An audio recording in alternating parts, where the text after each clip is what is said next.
The number one way young people have always died was car accidents. That is no longer the case. Now they are dying of heroin and other opiate overdose. The trouble with drugs and alcohol, most of them start around the age between, say, 14 to 16 years old. Something happens in that transition from middle school to high school where kids start to become more curious, there's more exposure, there's more opportunity. Therapist, interventionist, and therapeutic consultant Ray Estefania spoke on the various causes and possible solutions of youth drug addiction at the city's first drug prevention seminar. I like to get out into the community and educate people, help them understand that we have an epidemic right now of addiction in our community.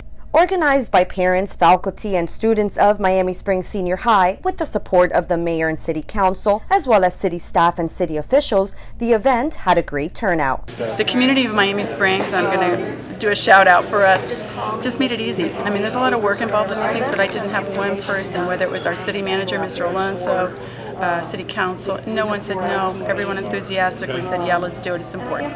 So what are some of the common issues our youth are facing today? The vapes, right? The e-cigarettes.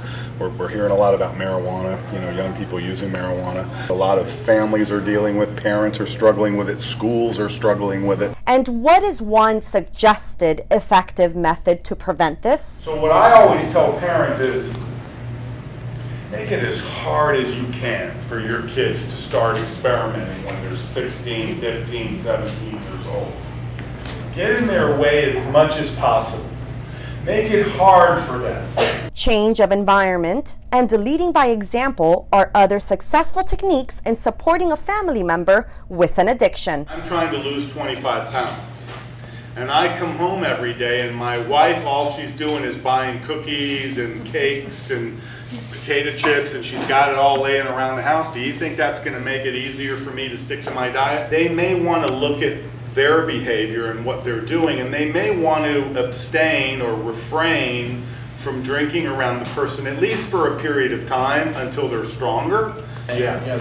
I'm an ex-smoker. I smoked for 15 years. When you quit, you have to really want to quit. Me as a school teacher, it's an eye-opener to me. Now I can go back to school and really look for the things that I need to look for. Really talks about educating the youth, the freshmen coming into high school, even from a younger age.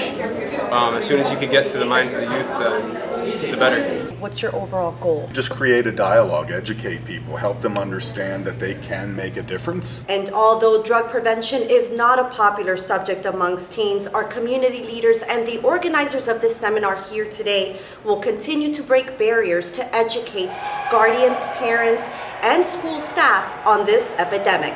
This is Anna Hugh reporting for the City of Miami Springs.